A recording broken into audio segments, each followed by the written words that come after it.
meeting. Oh ya, rekam memang nih supaya bisa mau terus novelku. Baru kasih kali. Masya Allah. Ya, sampai mana nih tadi? Oh, lanjut saya kuliah ya. Saya waktu itu daftar beasiswa karena disuruh pilih 2 jurusan. Saya ambil yang di Yogyakarta, ambil farmasi. Satu di UIN, ambil agama, hadis. Saya lulus dua-duanya waktu itu. Saya mau ke Yogyakarta, ke Jogja boleh, ya. Pesawat sudah boleh dibayarkan. Atau ke Makassar. Saya pilih Makassar supaya saya bisa tengok-tengok orang tua ya. Gampang pulang. Masih ada suasana-suasana rindu ya. Kalau di Jogja kan naik pesawat, ribet ya. Saya di Makassar saja dulu.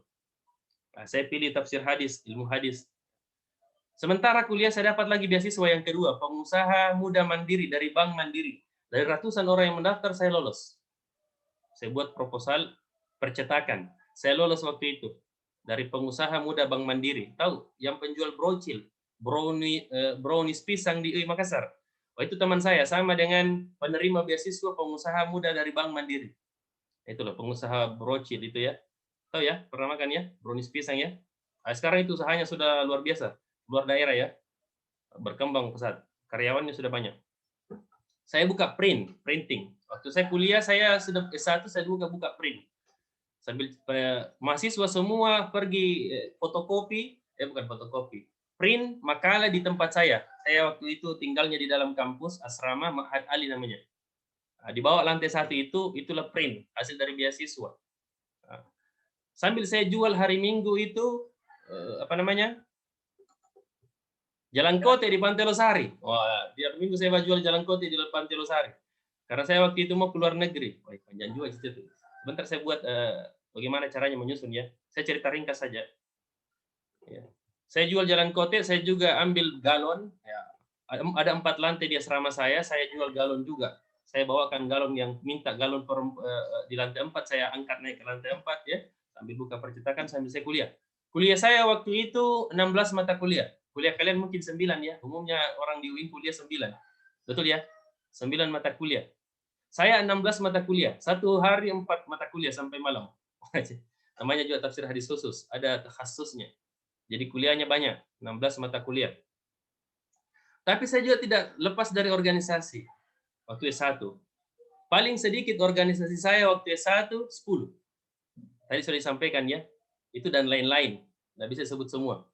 Termasuk waktu S1 saya alhamdulillah banyak menjabat ya. Tidak kurang dari 10. Saya juga sudah khuruj bersama dengan jamaah tabligh. Saya ke Wahdah Islamiyah juga kadang kajian. Muhammadiyah apalagi biasa. Mertua saya sekarang Muhammadiyah, saya tradisinya NU. Nah, saya masuk di Al-Jami begitu ya. Tapi sebelum saya masuk kuliah atau kalian, saya sudah pengkaderan PMI sebelum kuliah umum. Kuliah pertama di saya sudah pengkaderan organisasi. Setiap ada pengkaderan saya masuk. Ya, kira-kira begitu. Kira-kira mencari jati diri waktu itu semua, pokoknya semua pengkaderan hampir saya masuki di UIN. Hampir semua angkatan saya yang organisasi tidak ada yang tidak kenal saya. Termasuk Mapala, ya. Mahasiswa pecinta alam. Ya. Jadi semua saya masuki. RDK Al-Jami 2013, ya. Jadi banyak saya masuki waktu itu. Hampir tidak ada kosong waktuku. Ya. Biar hari Minggu saya biasa. Sampai keluar daerah biasa, safari, ke NTT, dan seterusnya. Ya. Sambil saya usaha. Sampai S2, saya buka kantin di UIN. Sambil kuliah S2, buka kantin dan catering. Nah, itu saya waktu S2 itu, sambil catering. Ya. Saya disupport dana oleh Ustaz Andi Ali Amiruddin. Tahu kalian ya, di Soludin ya, Ustaz Andi Ali Amiruddin. Ya, setelah saya jalan-jalan ke luar negeri bersama beliau, dari hasil tabungan usaha itu, kami ke Singapura, Thailand, dan Malaysia. Waktu itu, sebelum selesai S1. Jadi itu pengalaman-pengalaman waktu kuliah ya. Masih banyak lagi lah. Kira-kira begitu. S2 berubah niat saya mau jadi dosen. Nah, karena saya banyak dekat dengan dosen, S1 saya tidak cukup 4 tahun, S2 saya tidak cukup 2 tahun. Ya. Waktu itu ya. Jadi karena saya dengan kesibukan organisasi tidak kurang 10, saya selesai tepat waktu. Saya selesai tepat waktu. Tidak sampai 4 tahun S1, tidak sampai 2 tahun S2. Dan waktu S2 saya kuliah di 3 kampus. Ya, sudah sampai tadi ya. Di Unismu 1, Albir, dan 1 di Institut Prahikmah Bahasa Inggris. S2 di UIN, tafsir hadis. Walaupun tidak selesai semua karena saya langsung menikah. Setelah ujian tutup saya langsung menikah tanpa pekerjaan. Oh, kok bisa tanpa pekerjaan, Ustaz? Saya keluar semua dari pekerjaanku, printku ku wariskan sama juniorku, catering saya keluar, ya. Kemudian kantin saya juga tutup sama teman-teman. Kenapa? Karena saya susah konsentrasi menyelesaikan tesis makalaku waktu saya S2 karena saya sambil kerja. Sebentar saya lihat prioritas ya, masing-masing punya prioritas. Saya jelaskan nanti sebentar. Akhirnya apa yang terjadi, kami selesai, saya telepon orang tua, Pak gimana ini? Saya ini sambil kerja kuliah S2 tapi selalu Kak mengantuk masuk kuliah. Gimana ini? Apa kata bapak saya? Nah, kamu dikirim ke Makassar itu bukan ke situ cari uang. Kamu dikirim ke Makassar cari ilmu, bukan cari uang. Keluar dari pekerjaan. Saya keluar dari pekerjaanku semua. Padahal saya menghasilkan setidaknya minimal 10 juta dalam 1 minggu. Waktu itu, saudara. Saya kuliah sambil menghasilkan. Alhamdulillah, saya dapat beasiswa. Sekarang S2 yang kedua, beasiswa juga. Dengan izin Allah Subhanahu wa Ta'ala. Ya, di UID ya, manajemen sumber daya manusia. Saya keluar, saya melamar tanpa pekerjaan dan diterima. Sekedar informasi, bukan sombong ya.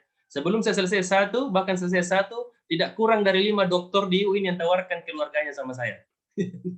Sampai ada dari Malaysia. Jadi saya jodoh, tidak pernah saya khawatir. Gagal satu, ada yang menunggu. 5 dokter di UIN. Di luar yang di kampung. Ada yang pemilik rumah sakit. Saya bilang, tidak punya pekerjaan, tidak tahu apa dia bilang. Yang penting kamu mau menikah. Orang tuanya sudah kaya. Dia cuma butuh ustadz. Hartanya banyak. Tapi saya tidak mau. Orang tua saya kan tidak percaya diri nanti bicara sama pemilik rumah sakit. Terlalu kaya rasanya ya. Saya cari yang sederhana saja. Saya melamar sendiri. Wih, kenapa kayak novel cerita ini, Di? Namanya juga take change ya. Build skills dan apa? Gain experience, ya. Pengalaman dulu. Siapa suruh kasih saya tema itu? Pokoknya ini sampai zuhur kita ini. Saya belum masuk materi loh ini. Materiku lagi panjang. Enggak apa-apa aja ini, Di. Pokoknya nanti lanjut episode 2. Kalau enggak. Saya pergi melamar. Sudah ujian tutup. Karena syaratnya orang tua, nanti kamu boleh menikah kalau selesai S2. Saya selesaikan sampai S2 lah. Sudah ujian tutup, belum wisuda saya pergi melamar sendiri di Galesong Utara. Itu yang saya lamar. Sudah banyak yang lamar juga, tapi tidak diterima. Ada yang pegawai, ditolak dia. Saya tidak punya pekerjaan. Sebenarnya bukan tidak punya ya. Saya tinggalkan pekerjaan, saya lamar itu istri saya yang sekarang. Saya diterima kan, alhamdulillah. Kata mertua saya, nak, nikah dulu baru cari kerja. Wah, cocok kali dengan prinsip saya. Ustadz, mau ajak anaknya orang menderita? Wah, siapa mau ajak menderita? Saya ajak berjuang. Beda ya? Ajak anaknya orang menderita dan ajak anaknya orang berjuang. Saya ingin istriku berjuang dan menguji cintanya waktu itu. Tanpa punya pekerjaan. Kalau dia bisa setia tanpa pekerjaan saya, apalagi kalau saya punya pekerjaan seperti sekarang. Alhamdulillah. Itulah novel ya, singkat. Dari semua itu sebentar kita lihat teorinya bagaimana. Kenapa saya sampai melakukan semua itu? Sampai sekarang saya masih kuliah. Dan tahun ini saya menolak lagi dari UIN. FIBA saya berhenti tahun ini. BTK saya berhenti. Ya. Saya dari privat saya sedikitnya 5. Ya sombong gitu, enggak. Wa amma bi ni'mati rabbika fahaddits, kabarkan nikmat Allah yang diberikan kepadamu supaya orang lain terinspirasi. Jadi dari pengalaman hidup saya mengutamakan ilmu. Saya mengajar di Rujak Pak Bupati, sehingga saya umroh gratis bersama Pak Bupati Goa, Pak Adnan ya. Jadi itu rezeki saya, Allah suruh Pak Adnan panggil saya pergi umroh kemarin ya, sebelum corona. Saya pergi umroh bersama rombongan Bupati, karena saya ajar beliau dan keluarganya. Juga anggota DPR banyak di Goa, termasuk rumah yang saya tempati, rumahnya anggota DPR, Haji Ansar Bate. Tahu kalian ya, yang punya gedung Haji Bate di Goa. Dan banyak lagi yang lain. Nah, tapi saya mau berhenti tahun ini. Wih, kenapa lagi berhenti, Ustaz? Oh iyalah, satu privatku itu lebih tinggi daripada gajiku di Atira 1 bulan. Dari Pak Bupati saja lebih tinggi ya. Pokoknya tidak di bawah 2 juta lah ya. Dari satu privat. Dan alhamdulillah bersih penghasilan. Kalau penghasilan saya merasa bersyukur 8 juta lah 1 bulan. Ya PNS kalah lah ya. Di luar panggilan mendadak, konser. Astagfirullah, kenapa ada penghasilan konser tak? Ya begitulah ya. Tapi ini kita tidak bicara uang loh ya. Ini hanya pengalaman dulu. Ini tahun saya mau berhenti. Saya mau ajak mondok istriku. Supaya dia tahu baca kitab gundul juga. Saya mau telaki kitab dengan ketua MUI. Saya mau pergi 1 tahun. Saya lepaskan semua pekerjaanku. Keluar dari UIN. BTK FIBA saya lepas. Atira. SMA Atira saya lepas. Semua privatku, Bupati saya sudah kasih tahu. Saya keluar ini. Tahun terakhir. Kenapa ditinggalkan? Orang kan kuliah mau cari uang. Niat kita dan niatmu berbeda. Kalau kamu kuliah cari uang, saya cari uang supaya bisa kuliah. Itulah bedanya kamu dan saya. Nah, selalu prinsip begitu. Saya cari uang untuk bisa kuliah.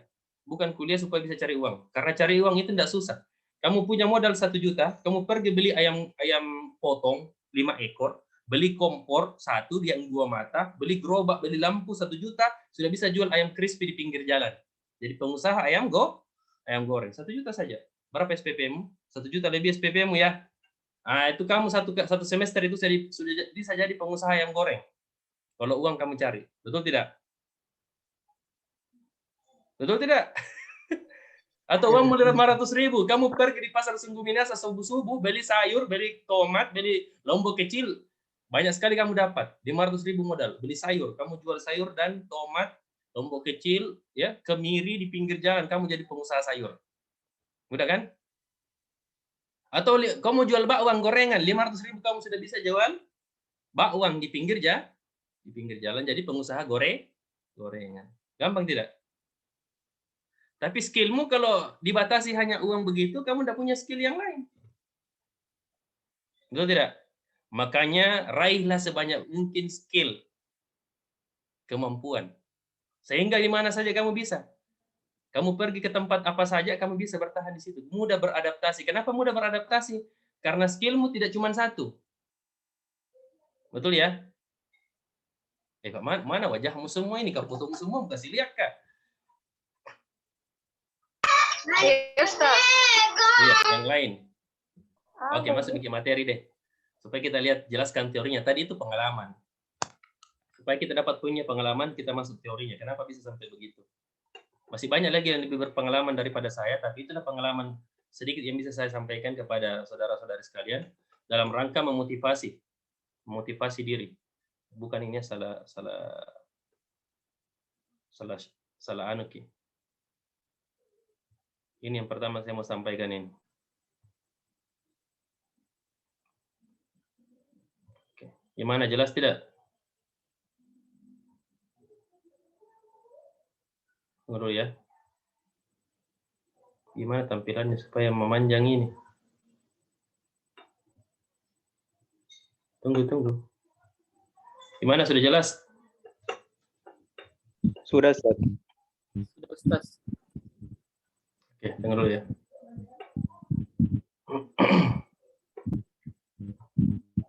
Saya kasih lihat tampilannya dulu di layarku, kalau lain-lain itu lihat. Oke, baik. Jam sudah takut. Langsung masuk. Ya. Take a change, ya, build skills and gain experience, ya. Yang kita mau bahas terkait dengan organisasi. Kita masuk dulu nih. Pertama kalian harus lakukan, tidak usah mencatat slide-ku. Saya akan bagikan dan kalian bisa pakai nanti kalau kalian mau training juga. Kalian tinggal ambil dari panitianya. Kalian bisa ganti namanya nanti. Tidak usah pakai namaku kalau mau pakai slide. Tinggal ganti namanya. Saya tinggal, ini hadiah. Kalian tidak perlu susun capek-capek, kalian tinggal ambil. Berarti kalian harus fokus ke saya ya. Fokus ya. Kenapa?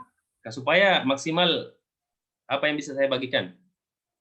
Pertama kalian harus lakukan, ikhlaskan niat. Semata-mata niatmu karena Allah. Bukan cari perhatian atau yang lain. Ya. Bukan tebar persona. Ya, banyak tong itu mahasiswa pergi ke kampus tebar persona. Apa bukti Ustaz? Kenapa bilang begitu, Ki? Mengajar Kak dulu di Parma. Yang disebut anunya di. Saya mengajar di Fakultas Kedokteran, di FEBI, Fakultas Ekonomi, di Tarbiyah, di Syariah, di Usuluddin. Saya mengajar banyak fakultas. Ada yang saya pernah mengajar hampir cewek semua. Ya, sampai-sampai itu ceweknya gombal ustadznya. Padahal saya sudah menikah. Saya bilang kalau mau jadi istri kedua silakan, gombal saya. Dia bilang mau ustadz. Ini mahasiswanya berlebihan sekali bercanda. Masya Allah. Ya, jelaskan niat. Saya bilang mana pulpenmu? Apa dia bilang tidak ada ustadz? Apa yang dia punya? Lipstik sama kaca. Kamu kemana nih? Mau ke undangan atau mau pergi kuliah? Ya. Jadi ini ikhlaskan niat, perbaiki niatmu ke kampus, bukan tebar pesona ya. Mendapatkan teman, silaturahim, ilmu, kemudian pengalaman. Ikhlaskan niat. Nih, banyak yang hadir, sedikit yang sadar. Belum tentu semua yang hadir ini sadar ya. Sadar jadi semua? Ya, Pak. Ya sadar Kina? Pak. Yes, Tas. Banyak yang sadar, sedikit yang memperhatikan. Wah, ada Tommy kapan ini jungkir balik, tidur-tiduran. Ada Tommy kapan ketiduran. Tidak dilihat ini. Kemudian banyak yang memperhatikan, sedikit yang memahami. Saudara sekalian, memperhatikan saja belum tentu paham semua. Betul tidak? Banyak yang memahami, sedikit yang mengamalkan. Belum tentu memahami nanti ini, mengamalkan. Melaksanakan kini langkah-langkahnya. Saya kasih langkah-langkah yang real. Yang saya gunakan, kalau tidak ya, waktu saya kuliah, saya tulis itu di dindingnya asramaku. Kegiatanku selama 1 hari full, setiap hari. Misalnya bangun subuh, sholat subuh, pengajian, pagi-paginya mandi, jam sekian sampai jam sekian sarapan, jam sekian sampai jam sekian kuliah, jam sekian sampai jam sekian olahraga. Tahu tidak, saya dulu itu walaupun banyak aktif di dunia keilmuan, saya itu juara 1 taekwondo. Timnasnya UIN ikut volley di setiap kampus. Termasuk timnasnya UIN main takraw. Termasuk timnasnya UIN main futsal. Saya juara 1 taekwondo, saudara. Jadi saya banyak juga organisasi, saya juga aktif olahraga. Saya susun daftarku. Ya, saya susun. Sekarang perutku besar-besar ini, dulu 6 pack. Ya, 6 kotak. Sekarang 1 pack, kayak roti boy. Bundar mami perutku.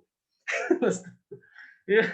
Dulu saya aktif olahraga, saya buat schedule. Jam sekian sampai jam sekian ini. Sampai malam. Sampai saya biasa tidur menjelang subuh, gara-gara makalah. Bayangkan, 16 mata kuliah. Satu makalah dia bilang itu dosenku minimal 20 buku. Makalahmu tidak lebih dari 20 referensi, tidak usah kumpul. Siapa yang tidak begadang kalau begitu? Sekarang berapa referensi? Asal ada dari internet Tommy. Dulu tidak diterima internet. Minimal 20 buku. Internet boleh, tapi minimal 20 buku. Setengahnya berbahasa asing, setengahnya berbahasa Indonesia. Stres, 20 mata kuliah, 16 mata kuliah. Saya dulu itu luar biasa ya. Pokoknya ya, pusing lah, tapi berkesan sekali saya rasa kuliah begitu. Terlambat 1 menit alfa. Atau duluan kakinya dosenku masuk, tidak bisa masuk. Pernah diusir sekali. Padahal baru mau diabsen. Saya masuk, saya diusir. Sakitnya di mana? Di sini. Tapi setelah kejadian itu, saya tidak pernah terlambat. Termasuk mengajar di UIN. 15 menit sebelum waktu mengajar, saya duluan daripada mahasiswaku. Gara-gara itu ya. Ada sedikit trauma terlambat. Jadi begitu saudara sekalian. Jadi banyak yang memahami, sedikit yang mengamalkan. Banyak yang mengamalkan, sedikit yang ikhlas. Nah, itu nih. Cari perhatian Ji. Mau jadi bilang. Banyak yang ikhlas, sedikit yang mampu mengilmui ikhlas. Sampai ditimpa musibah. Ya. Tidak lama bertahan keikhlasannya. Awalnya sih karena Allah. Pas lama-lama kemudian, ya karena harta, karena jabatan misalnya berubah. Betapa banyak orang yang dulunya bagus, pas kasih jabatan, dia lalai juga kan. Jadi tingkatan-tingkatan. Kalian lah mulai dari tangga-tangga yang dari sejak dini sebelum menyesal. Klasifikasi usia dalam tradisi Islam. Kalian harus petakan memang hidupmu, ya, menurut usia. Saya petakan. Ya, yang pertama, periode anak-anak ini menurut Ibnu Qayyim al-Jauziyah atau menurut Elizabeth B. Harlock dalam bukunya Psikologi. Yang pertama, periode anak-anak tufulia. Jangan mencatat. Aku bilang, aku bagi-bagi slide-ku. Lihat ke dalam atau saya mau lihat? Lihat ke slide-ku atau saya mau lihat? Jangan lihat temanmu di samping. Oke, baik. Nanti kalau ada iseng-iseng, pergi cuma cari-cari temannya. Lihat saya. 1, periode anak-anak tufulia. Apa itu? Lahir sampai balik. Lahir sampai balik. Kira-kira usia belasan. Ya.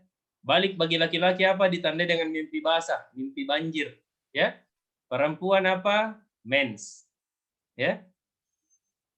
Ya, mens. Ya, datang bulan. Itulah periode tufulia, periode kanak-kanak. Yang kedua, periode syabab, periode muda. Balik sampai 40 tahun. Kalian semua ini periode kedua. Betul tidak? Maka di periode kedua ini targetkan semua memaksimalkan kemampuan. Skillmu semua kasih tajam di sini. Di usia ini, periode ini. Karena nanti setelah periode ini, periode berbagi. Fokus berbagi. Di sini periode mengisi kemampuan. Lakukan semua pengalaman yang kalian bisa. Ya. Berpengalamanlah sebanyak mungkin di sini. Di dunia S1 dan S2. Ikuti banyak seminar. Saya dulu waktu S1, saya sering ikut training motivasi, seminar, bahkan saya kadang mengutang. Ya, saya dulu termasuk orang yang sering mengutang untuk ikuti pelatihan. Ya. Beli buku juga mengutang. Nanti cari beasiswa aku baru lunasi lagi. Ya. Saya itu banyak mengutang buku dulu. Ikut pelatihan. Prode Muda Syabab. Ya. Kenapa Nabi tidak diangkat menjadi Rasul, Nabi, waktu ini? Ya karena memang memperbanyak pengalaman dulu, kasih matang usianya Nabi. Banyak pengalamannya Nabi. Apa pengalamannya Nabi? Mengembala kambing, jadi pengusaha sukses di usianya 25 tahun, menikah dengan seorang bangsawan yang cantik, Khadijah. Ya. Nanti usia 40 tahun baru diangkat jadi Nabi. Namanya periode dewasa. Jadi periode dewasa itu menurut umur, nanti 40 tahun ke atas. Baru dianggap orang dewasa. Walaupun dibagi dua cara pandang, ada perspektif umur, cara pandang umur, ada perspektif cara berpikir. Nah, biar tidak sampai usia ini bisa disebut dewasa kalau dia bisa menempatkan sesuatu pada tempatnya, bijaksana. Walaupun usianya 40, kalau kekanak-kanakan, apa itu misalnya kekanak-kanakan, buang sampah sembarangan, lampu merah nak terobos, tanda larang melewati, itu anak-anak berkumis. Jadi kalau kalian lihat di jalan itu, panjang kumisnya, putih rambutnya tapi masih melanggar itu namanya anak-anak. Perspektif cara berpikir. Paham ya? Nah, periode dewasa itu 40 tahun sampai 60 tahun. Ya, dewasa sampai 60 tahun. Periode tua, Syekhuha, ya, 60 sampai wafat. Paham ya? Nah, makanya petakan memang kehidupanmu ini menurut periode. Walaupun tidak dijamin panjang umur tak sampai 60. Tapi minimal kita sudah manage gitu waktu. Ada satu istilah, ya, ungkapan mengatakan siapa yang tidak memanage kesuksesannya di masa depan, berarti dia sudah merencanakan kegagalannya sejak awal. Saya ulang ini, mudah-mudahan bisa memahami ini. Siapa yang tidak memanage, mengatur, ya, mendesain kesuksesannya di masa depan, maka sama saja dia sudah merencanakan kegagalannya sejak dari awal. Mau paham ini maksudnya? Mau paham ji? Jadi kalau kalian tidak merencanakan kesuksesanmu di masa depan, tidak ada action yang kamu lakukan, itu dianggap sama saja kamu sudah merencanakan sejak dini kegagalanmu. Kerjamu malas-malasan, ya, hedon, atau hedon, happy-happy, ya, pergi ke kampus kebanyakan pergi dugem, udah pergi belajar, nah, itu dia kerja, ya. Uangnya untuk dipakai makan dan bertahan hidup di rantau, apa pakai beli baju demi stylenya, dia rela lapar demi style, ada begitu toh? Macam-macam. Ya, ini harus dimanfaatkan. Tunggu deh, poso Kak. Minum dulu.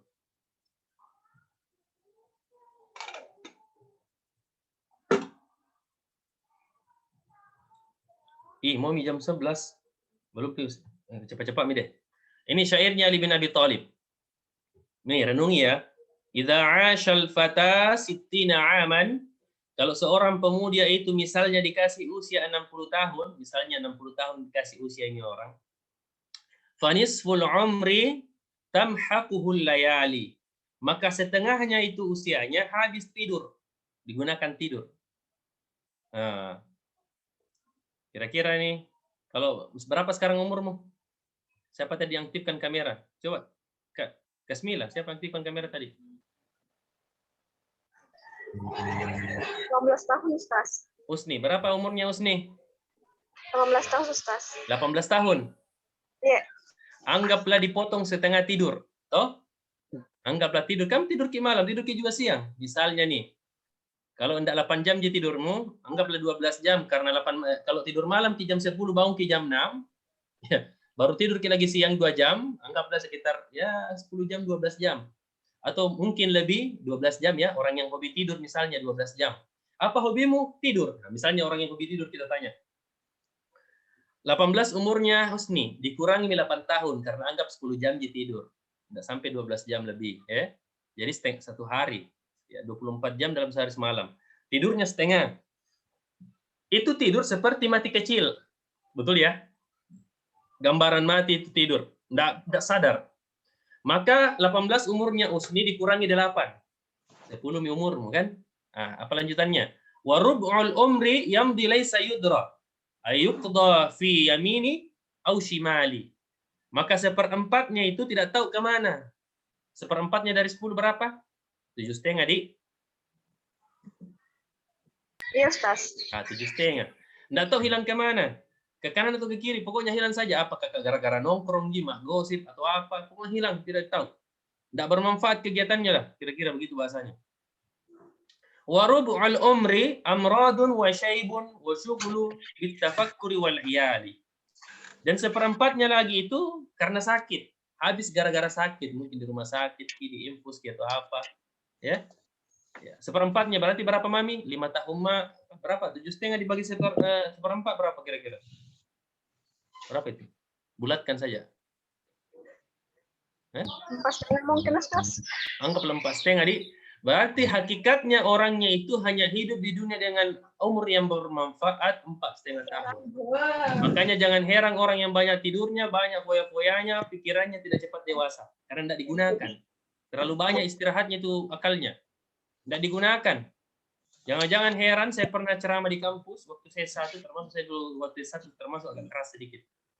Itu waktu satu saya bilang di kampus, ya. Doktor bahkan profesor saya sering ceramah di kampus loh waktu itu.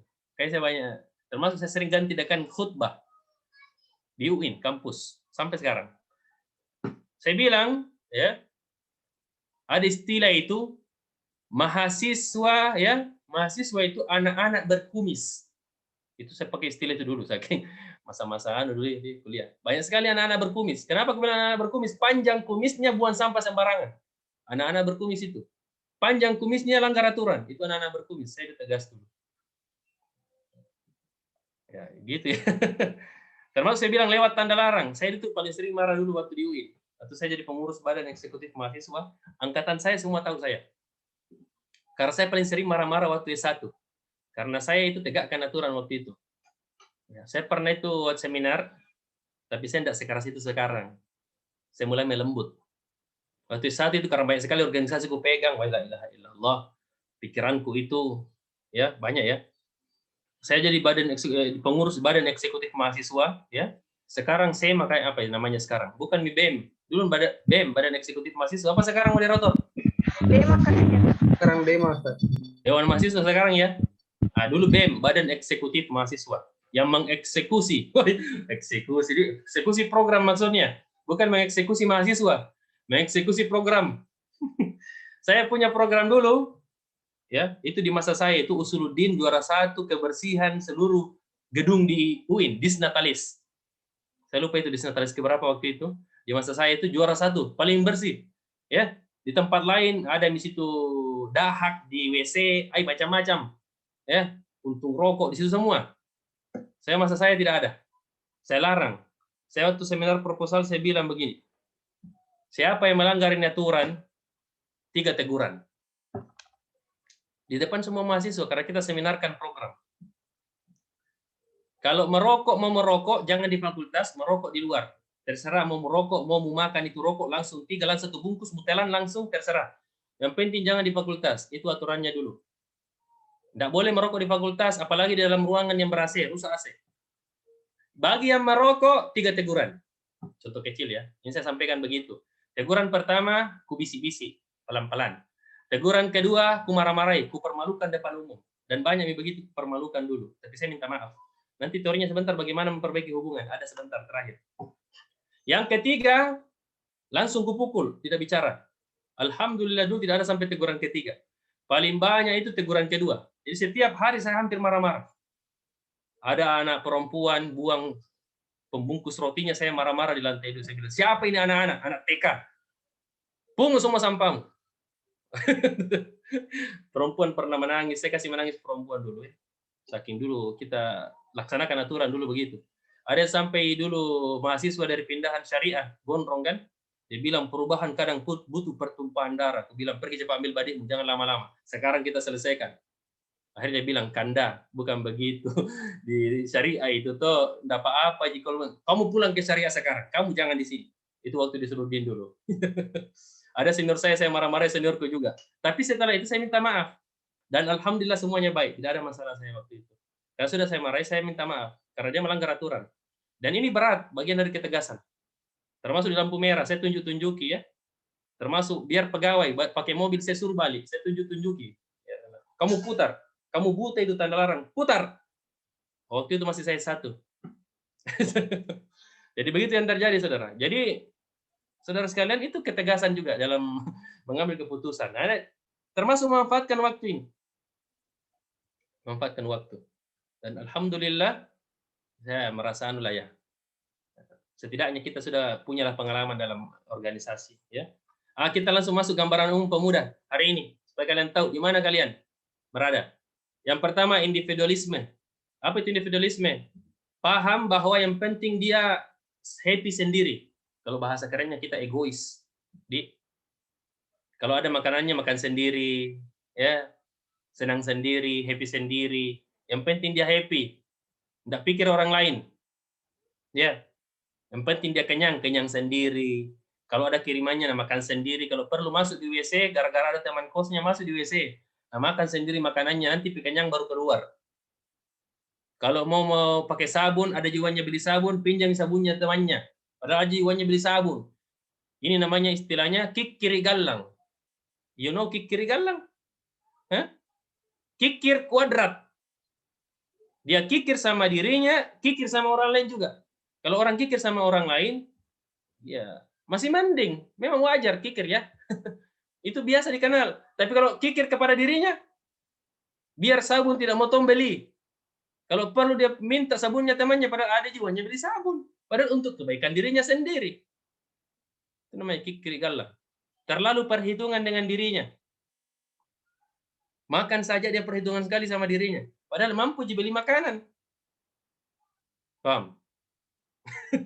Individual. Ya. Kemudian orientasi kultus, terlalu berlebihan mengkultuskan. Kalau dia suka K-pop, nah ikuti semua gayanya K-pop. Mulai rambutnya, mulai bajunya, pokoknya semua. Gaya bicaranya, ya. Kalau perlu di OO-kan. Apa? OO? Annyeonghaseyo. Ya, pokoknya Korea-Korea semua, ya. Terlalu kultus berlebihan. Bahkan dia suka ustadz, pokoknya semua ustadz dan lain salah. Baik. Ya, begitu ya. Itu paling rawan itu orang belajar begitu. Tidak punya basic, tidak punya perbandingan, tidak punya pengalaman dengan yang lain, karena dia terlalu suka, apalagi dia belajar sama ustadz yang suka menyalah-nyalahkan kerjanya. Akhirnya dia berubah cara pikirnya. Kultus dia. Pokoknya ikut-ikut tongi sing, mengkafir-kafirkan, ikut-ikut tongi sing sesat-sesatkan. Padahal tidak ada ilmunya di situ. Kemudian emosional, mudah emosi. Saya dulu itu, saya mudah emosi, saudara. Dulu. Tapi ini S2 saya enggak begitu lagi. Tapi dulu masa-masa awal kita mudah emosi. Pemuda begitu. Karakternya mudah emosi. Dia pergi di pasar senggol mau beli baju, namanya juga pasar senggol, baku senggol. Tapi baku senggol emosi. Kenapa, Ki? Apa? Nah, bilang itu juga orang senggol, apa? Lama baku tanya tidak ada jawaban, berkelahi dia. Gara-gara apa? Apa? Berkelahi dia. Gara-gara baku senggol. Ini pemuda itu emosional. Capek baku tanya apa, tidak ada jawabannya, baku tonjok lah dia. Dulu masa-masa saya, itu kalau orang demo, emosi mahasiswa pakai badik, bawa badik sama samurai.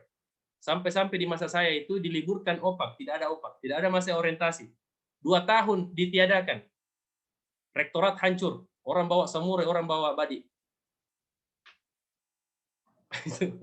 Itu dulu ya, sekarang enggak begitu nih. Berubah nih suasana kampus. Dulu itu sadis. Wah, pokoknya itu hujan. Dulu kan kalian cuma kenal apa? Hujan sekarang. Hujan es, hujan salju, hujan air, ya. Itu di kampus itu macam-macam hujannya.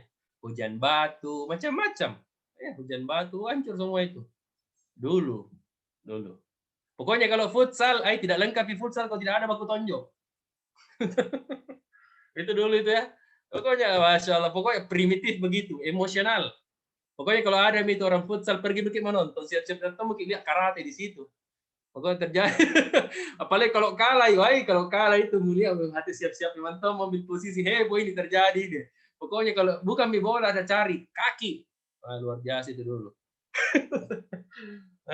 Jadi itu yang terjadi dulu. Emosional pemuda itu. Kemudian apa lagi? Jahil. Ya. Tidak cinta ilmu. Apa-apa yang penting penampilan, yang penting casing. Nggak peduli isi otaknya, ada atau tidak. Tahu, yang andalkan otot, Ji. Ototku dia, Kenapa yang ototmu? Mau apa itu ototmu? Nggak ada isinya ini, gimana ini? Kamu nih pergi sini kuliah, bukan ke sini nge-gym. Kamu datang ke kampus mau pergi kuliah, bukan pergi gym. Paham? Tidak cinta ilmu, malas ikut kajian. Apalagi foya-foya, sudah miskin foya-foya. La ilaha illallah. Kerjanya minta-minta sama orang tua, itu foya-foya. Apa mau kerja? Yang kita singgung, walaupun melakukan ini, tapi sebenarnya aku rekomendasi kita singgung. Tersinggung memang, Maki. Saya dulu paling sering nggak tersinggung. Tapi gara-gara tersinggung, saya berubah. Tersinggung positif. Jadi, siapa di sini ini sudah kaya raya ini? Jadi YouTuber ke apa ke? Atau semua masih peminta-minta di sini? Masih di kayaknya. Masih begini. Pak, habis makananku, minta. Transfer pulsaku, minta. Tinggal merubah mami itu baju seperti di lampu merah. Sama, Mi. Tidak ada bedanya. Hanya bedanya kayak itu gara-gara kamu sebagai anak. Wajar sama orang tua. Jadi tersinggung, tapi kurang bukan mendasar. Tersinggung memang, Maki. Saya itu bawa masuk kuliah, aku bilang semua, wahai orang miskin semua. Itu semua mahasiswaku. Di politik, di setiap filsafat. Kalian semua orang miskin. Duduk. Kalian semua pengemis di sini. Duduk. Karena ada sok-sok. Saya dulu begitu waktu saya jadi dosen di awal, masa-masa muda. Tua Miki Ustaz? Enggak. Saya masih muda. Lihat saja mukaku. Tidak kalah muda dengan kalian. Saya itu dulu begitu. Ada mahasiswa tidak mau ikut aturan saya itu paling suka dulu dikasih sama dosen itu mengganti. Baik di politik, di mana saja. Di tarbiyah, di akidah filsafat, saya suruh ganti. Kalau pusing di dosennya, kasih saya. Saya masuk kan, di mana-mana dulu di jendela mahasiswanya. Saya masuk kan, saya kasih tegas. Ya, saya bilang, ayo kumpul. Nggak mau kumpul. Aku bilang, kumpul. Kalau tidak, kuseret kau keluar. Maju sini. Majulah dia. Atau aku bilang, mau kau mana balik? Saya seret kamu keluar, saya kasih error nilaimu. Duduk. Dia langsung duduklah. Pertemuan kedua nggak bisa lagi langsung rapi. Gitulah anak muda. Nanti dikasih keras, baru dia mau berubah. Gimana ini anak muda ini? Ya. Foya-foya ya. Apa dah kerja kau ke kampus? Nongkrong ji. Ya. Lebih pilih makan bakwan nongkrong daripada masuk mata kuliah. La ilaha illallah. Foya-foya. Apalagi bergaul bebas tanpa batas. Ya Mi, untuk masih masa daring. Coba kalian masuk di kampus, kalian lihat itu orang pergaulan bebas tanpa batas. Bukan pergaulan beban. Kenapa jadi pergaulan beban? Saya tulis ini. Mungkin pergaulan bebas akhirnya menjadi beban. Itu maksudnya mungkin. Ya, langsung deh ke bawah. Nah, saya yakin setiap kita punya masalah. Betul tidak? Betul tidak? Betul, Ustaz. Betul. Kenapa tidak ada masalahnya? Berarti bukan manusia. Selama masih ada masalahmu, alhamdulillah kamu manusia. Betul tidak? Maka jangan suka mengeluh. Mau tahu itu sikap mengeluh, paling tidak suka orang. Itu sikap mengeluh paling tidak disuka orang. Tapi kalau kamu mengeluh sama Allah, Allah paling suka orang mengeluh. Beda ya. Kalau kamu mengeluh sama manusia, suka sebutkan, nggak ada makananku, begini kak, sakit kepalaku, sakit seluruh badanku. Nah bilang, pikir rumah sakit, jangan ke sini melapor. Nggak suka orang mengeluh. Maka ciri-ciri orang sukses di masa depan, dia berhenti mengeluh. Berhenti mencari-cari alasan. Karena setiap orang punya masalah. Kenapa mau mencurhatkan masalahmu sama orang? Dan dia saja punya masalah. Maka kalau punya masalah, jangan curhat di Facebook, di Instagram. Jahatnya dia, begitu teganya. Menyanyi ki atau curhat ki? Curhatnya sama siapa? Sama Allah, kan? Ada konsep penyelesaian masalah. Sebelum saya masuk konsep penyelesaian masalah, tahu tidak? Di Galesong sana, ada orang pemuda bunuh diri, lompat dari jembatan. You know masalahnya apa? Gara-gara diputuskan kekasihnya. Alay sekali saya rasa ya. Bunuh diri gara-gara putus cinta. Dia pikir itu cuma satu perempuan di dunia. Dalam konsep saya tidak ada kamus begitu. Tidak ada istilah patah hati. Terlalu banyak, ribuan, jutaan wanita yang cantik dan soleha. Putus satu tumbuh 1000. Betul tidak? Tidak ada kamus patah hati saya. Apalagi bunuh diri. Hai, cemen. Apa ini pemuda begini? Lemah sekali hatimu. Gimana mau membangun negeri ini hatimu saja begitu lemah? Ya, tidak punya ketahanan mental. Ya. Nah, biarkan dia menyesal, putus-putus saja. Maksudnya ini pertunangan, bukan pacarannya. Pacaran tidak dianjurkan. Boleh jadi kamu anggap baik, tapi tidak baik bagimu itu. Buang-buang masamu. Fokusmu tidak maksimal, niatmu juga banyak dirusak. Pergi kuliah bukan gara-gara menuntut ilmu, gara-gara Allah. Karena mau bertemu dengan si doi. Itu sudah salahnya niatmu. Ya? Banyak pulsamu habis. Apalagi kok jadi ojek gratis. Ada temanku, dia pacaran dari tingkat SMP Sanawiyah sampai S1, pas sudah gemuk itu pacarnya, setiap sakit nak belikan obat, mau makan nak belikan makanan, mau kemana-mana nak jemput, antar jemput, jadi ojol gratis. Pas gemuk pacarnya, ngambil orang lain. Sakit hati lah dia. Aku bilang, memang jamu pacaran. Saya aku pakai beli roti, kenyangka. Nggak pacaran saya. Aku pakai ikut seminar. Nah ini konsep penyelesaian masalah nih, saudara-saudara sekalian. Ikhwani wa akhwati fillah. Ayatnya ini nih, wa may yattaqillaha yaj'al lahu makhraja. Catat di hatimu. Siapa yang takwa kepada Allah. Jadi kaidahnya itu, magnetnya sesuatu itu jalan keluar takwa. Yaj'al lahu makhraja, Allah akan kasih jalan keluar. Apa saja masalahnya dikasih jalan keluar. Saya masalahku tidak punya uang ke luar negeri, Allah kasih saya beasiswa, jadi saya ke luar negeri. Saya mau umroh tidak ada uangku, Allah suruh Pak Bupati panggil saya umroh. Saya mau beli motor, akhirnya saya bisa beli motor. Beli tanah, bisa beli tanah. Macam-macam. Saya mau menikah tidak ada uang, diterima mertua. Bukan uang naik, uang turun. Beda ya? Uang naik kan setiap tahun naik. Naik cabai, naik beras, naik itu uang naik. Namanya uang naik. Saya alhamdulillah uang turun. Saya menikah di wisata Pantai Galesong, ya, baju disewakan, gedung disewa. Ya, saya tidak banyak uang saya waktu itu. Waktu pekerjaan. Lala. Kenapa itu?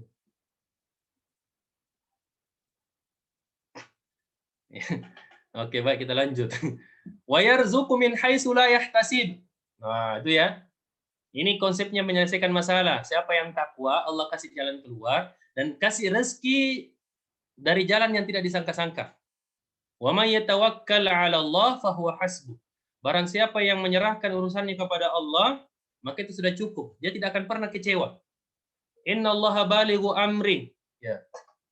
Sesungguhnya Allah melakukan kehendaknya, ya, sesuai yang apa yang dikehendakinya. Qad ja'alallahu likulli syai'in qadir. Allah itu mengadakan ketentuan bagi tiap-tiap sesuatu. Nah, ya kan? Jadi apa yang kamu harus lakukan? Takwa. Kamu pergi belajar karena Allah. Kamu bantu orang lain karena Allah. Bukan karena sesuatu yang lain. Tahu tidak apa penyebabnya orang kecewa? Ada yang bisa kasih komentar? Kenapa orang bisa kecewa? Saya Ustaz, Ya. karena berharap selain kepada Allah. Nah, itu sebenarnya. Tidak ada orang kecewa kalau tidak berharap selain kepada Allah. Tidak ada orang kecewa kepada Allah. Karena dia merasa semua keputusan dari Allah pasti baik. Sehingga tidak ada ruang untuk kecewa. Tapi kalau niatmu gara-gara selain Allah, kamu pasti kecewa, saya yakin. Kamu bantu orang lain, dia tidak bantu kamu, dia bilang, dulu dibantu. Pas dia tidak bantu, kecewa kan? Ya kan? Pas mencintai orang lain. Kalau karena Allah kamu mencintai, kamu tidak pernah kecewa, walaupun tidak menikah dengan kamu. Ya kan? Kalau kamu gara-gara dia, kamu kecewa pasti. Ya, bisa bunuh diri dan seterusnya.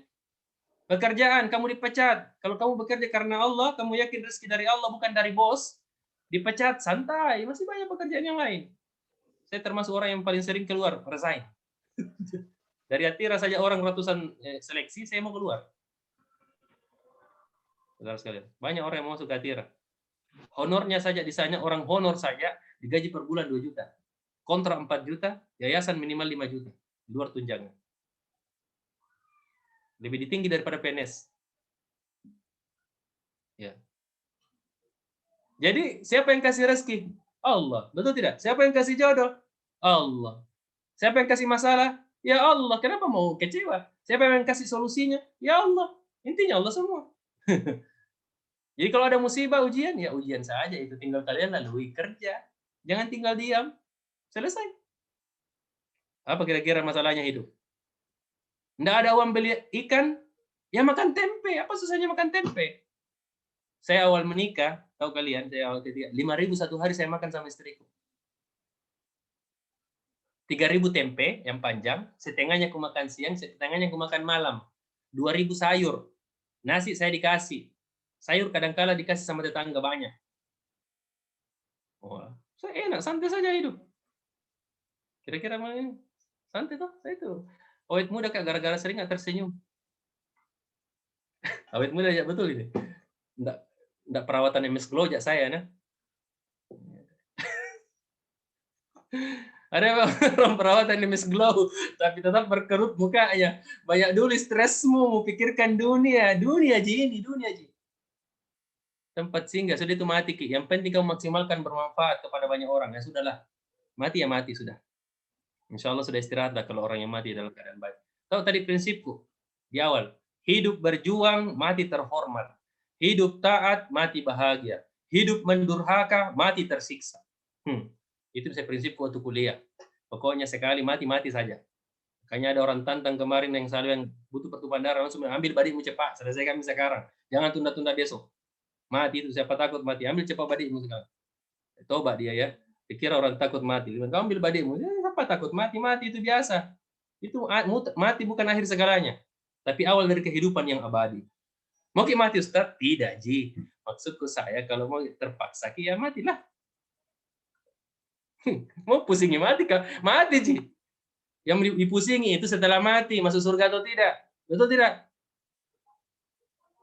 Betul tidak ini? Betul. Masa depannya orang beriman di mana? Betul. Ammar, masa depannya orang beriman di mana, Ammar? Ustaz. Surga. Iya, di akhirat. Masa depan kita itu di akhirat. Kalau di dunia itu bukan masa depannya orang beriman. Jadi santai saja, menderita nikmati saja. Makan ikan kering nikmati. Betul ya? Nah, selama kamu hidup pasti ada rezekimu. Biarkan orang mencela, yang penting kita tetap happy. Nggak ada mobilmu santai, banyak supir pribadi. Panggil Grab, download aplikasinya, ganti-ganti supir tiap hari. Saya begitu, nggak ada mobilku, supirku banyak. Kalau rusak mobil, bukan saya perbaiki, sopirku perbaiki itu mobil mau kupakai lagi. Ya, pakai aplikasi HP saja. Motor banyak, ada motormu, panggil Grab. Mau motor apa? Mau NMAX, mau apa? Ganti-gantian datang. Betul tidak? Nggak ada rumahmu, tenang, kontrak. Bisa ganti-ganti, bosan tahun ini, ganti tahun depan lagi rumahmu. Saya termasuk orang yang kontrak sampai 6 kali. Yang penting pakai AC, tinggal diberikan saja AC rumah saya. Berikan saja AC. Betul tidak? Nyaman tidak hidup? Apa mau pusing kira-kira? Saya enggak pusing. Ya, buang-buang tenaga pusing. Ya. Lanjut. Landasan penyelesaian masalah. Apa landasannya? 1, innallaha la yughayyiru ma biqaumin hatta yughayyiru ma bi anfusihim. Allah tidak akan merubah keadaan satu kaum atau seseorang sampai dia sendiri punya usaha kuat untuk merubah diri mereka. Jangan lemah-lemah hidup, bela. Kasih kuat-kuat mentalmu. Jangan malu-malu, selama halal lakukan. Saya jual jalan kote tiap hari Minggu saya. Semua saya kerja. Saya pelihara ayam, sampai sekarang saya pelihara ayam. Saya pelihara kambing waktu itu sama bapak saya. Saya termasuk orang pengembala, hampir semua hewan saya gembala. Pertama saya gembala ayam, itik. Kambing, bapak saya pelihara kambing. Gembala kambing, bapak saya beli sapi. Kuda, bapak saya pernah punya dokar 2. Kuda 3. Saya kasih mandi kuda, kasih mandi kambing. Saya pernah kasih mandi semua. Apalagi. Nggak usah gengsi. Mau apa gengsi? Gengsi tidak akan bisa membuatmu bahagia. Orang yang banyak gengsinya itu tidak tenang hidupnya. Karena selalu berpikir sesuai dengan pandangannya orang. Hidup sesuai dengan kemauannya orang. Betul tidak? Amar, betul tidak? Betul, Ustaz. Nanti ada bilang, marah-marah ke Ustaz. Enggak, Ji, semangat kayak ini. Saking semangatku ini begini intonasiku. Sudah dikik makan Ustaz. Belum Pak makan gara-gara kalian ini. Saya belum makan ini. Tapi kenapa kayak sehat sekali kuliah? Happy. Enggak makan, santai. Orang puasa saja biasa sampai maghrib. Oh, ada orang enggak makan siang menderita ya rasa. Udah enggak makan siang. Santai saja, orang puasa saja maghrib dia baru makan. Betul tidak? Santai hidup, Di. Oke, itu landasan yang pertama ayatnya. Yang kedua, wa asa an takrahu syai'an wa huwa khairul lakum. Wah, ini obatnya orang kecewa ini. Kalau ada orang kecewa kasih tahu ini ayat. Dia putus, dipecat atau apa saja. Kasih tahu ini ayat. Ini obat bagi orang yang nasihat dari Allah bagi orang yang keadaan terpuruk. Wa asa an takrahu syai'an wa huwa khairul lakum. Boleh jadi yang kamu benci, sesuatu yang kamu benci, keadaan yang tidak kamu sukai, mungkin kamu tidak merasa nyaman. Wa huwa khairul lakum. Justru itu yang terbaik bagimu. Kamu berorganisasi mungkin capek, tapi ketahui itu baik bagimu. Kamu punya pengalaman. You know? Wa asa an tuhibbu syai'an wa huwa syarrul lakum. Boleh jadi sesuatu yang kamu cintai itu, orang yang kamu cintai, keadaan yang kamu sukai, zona nyaman yang kamu sukai, zona nyaman, you know zona nyaman, mager, malas gerak, ya, tidak ada usaha, ya. Wa huwa syarrul lakum, justru tidak baik bagimu. Contoh saya kasih di pacaran, mungkin mau anggap itu bagus pacaran, Ustaz, bagus pacaran, ada positifnya, apa positifnya? Semangat dalam hidup. Berarti semangatmu bukan karena Allah itu. Kamu pergi sholat gara-gara si doi, syirik. Orang sholat, apalagi imam, sengaja kasih cantik bacaannya hanya supaya dipuji calonnya di belakang, dia syirik dalam sholat. Kata Nabi, ada yang aku khawatirkan melebihi Dajjal, orang yang sholat sengaja perindah sholatnya hanya karena dilihat oleh orang. Riya. Bagian dari kesyirikan. Gimana kamu menuntut ilmu gara-gara si doi? Salah niatmu. Di zaman Nabi sudah terjadi itu. Makanya Nabi bilang, siapa yang niatnya karena Allah dan Rasulnya, Allah akan balas. Ya, Allah yang akan balas. Tapi yang siapa niatnya dunia karena perempuan yang dia sukai, maka itu dia dapat dari itu saja. Tidak ada balasan dari Allah. Di akhirat tidak ada lagi balasan. Bukan urusan Allah. Paham ya? Ya? Wallahu ya'lamu wa antum la ta'lamun, karena Allah paling tahu kebutuhanmu. Yang ketiga, la yukallifullahu nafsan illa wus'aha laha ma kasabat wa 'alaiha ma iktasabat. Orang itu dihidupkan di dunia, pasti semua sistemnya, aturan-aturan Allah itu pasti kita mampu lakukan, karena tidak mungkin dikasih aturan kalau tidak bisa dilalui. Paham tidak? Contoh, Allah suruh kamu tutup aurat. Jangan gara-gara sepijokmu melepas itu penutup auratmu. Karena Allah yang menjamin rezekimu. Saya mau tanya, rezeki yang paling besar apa? Nurul Fitrah. Fotonya ini Nurul atau orangnya? Siapa yang aktif gambarnya ini? Saya mau ambil yang aktif gambarnya. Siapa yang sudah aktif gambarnya? Iya, Ustaz.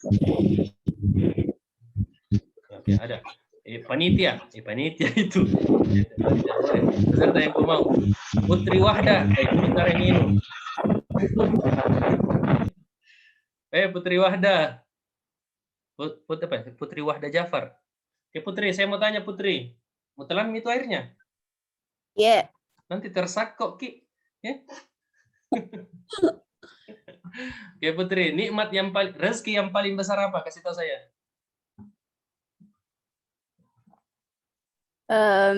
Iman, Ustadz. Ya, iman, hidayah. Tahu kalian apa rezeki yang paling rendah? Kasih tahu saya. Putri Wahda.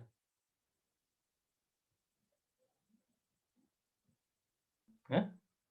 Kenapa senyum? Kusuruh ke jawab, bukan tersenyum. Apa? Iya. Apa menurutmu? Apa itu? Apa itu? Rezeki yang paling rendah apa? Apa di? Siapa yang bisa jawab? Harta, Ustaz. Saya Ustaz. Harta dan jabatan. Itulah rezeki yang paling rendah. Harta. Ada gini deh tingkatannya rezeki ini deh. Tahu apa artinya rezeki? Segala sesuatu yang bisa mendekatkan diri kepada Allah, yang bisa kita nikmati itu namanya rezeki. Ada namanya istidraj. Beda ya. Ada orang mendapat rezeki, ada yang mendapat istidraj. Kalau rezeki itu yang mendekatkan kepada Allah, baik dia harta, kesehatan, iman, semuanya rezeki itu, pemberian dari Allah. Sedangkan istidraj, nampaknya rezeki, tapi sesungguhnya itu istidraj yang membuat kita celaka nanti. Ya. Ustaz, itu orang kutuna sholat, kiri galang, tapi kaya. Oh, itu namanya istidraj. Kalau menjauhkan daripada Allah istidraj. Walladzina kadzdzabu biayatina sanastadrijuhum min haitsu la ya'lamun. Orang-orang yang kami beri peringatan, dia tidak mau berubah, tidak mau tobat dia, ya. Maka Allah akan biarkan dia jatuh dalam kesengsaraan, kehinaan dengan cara yang tidak disadari. Tahu Firaun? Nur Asma, tahu Ki Firaun? Tahu. Dari mana kita tahu? Ketemu Ki, pernah Ki ketemu? Dari cerita-cerita Dari Al-Qur'an ya. Itu Firaun kaya atau miskin? kaya, Kaya sekali, Di. Jabatannya tinggi atau rendah? tinggi, Tinggi sekali, Di. Bahkan sampai-sampai dia mengaku Tuhan. Dia bebas bunuh siapa saja, dia bisa ambil ya, permasuri siapa saja, dia bebas. Tapi tahu tidak? Bagaimana kehidupannya Firaun? Dihinakan. Diabadikan jasadnya supaya orang mengambil pelajaran. Rezeki yang paling rendah itu adalah harta dan jabatan. Apa di atasnya rezeki itu? Harta jabatan. Saya yakin Apa? Kesehatan. Nah, biar miliaran uangmu, tapi buta, tapi lumpuh, tapi tuli. Kira-kira bermanfaat merasa itu. Mau makan daging, nah bilang dokter jangan. Tekanan Ki. Mau minum teh, nah bilang dokter jangan. Penyakit gula Ki. Ya apa Pak? Itu dinikmati. Betul tidak? betul. Ada di sini yang mau jual matanya 2 miliar. Tidak mau. Berarti tidak ternilai harga. Berarti tidak ternilai hargamu kan? Matamu saja tidak mau jual 2 miliar ini. Berarti di atasnya rezeki, harta, jabatan itu adalah kesehatan. Ya, di atasnya apa lagi? Ilmu, hidayah. Itulah yang bisa paling kuat menyelamatkan orang di dunia sampai akhirat. Paham ya? Lanjut lagi.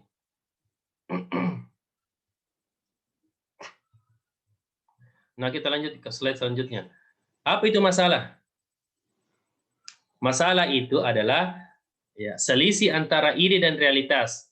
Ya, atau gap antara desain dan desolen. Apa yang seharusnya, apa yang ideal, dan apa yang ada kenyataannya. Lain tidak inginkan keinginannya, ideal sekali keinginannya, tapi lain kenyataannya.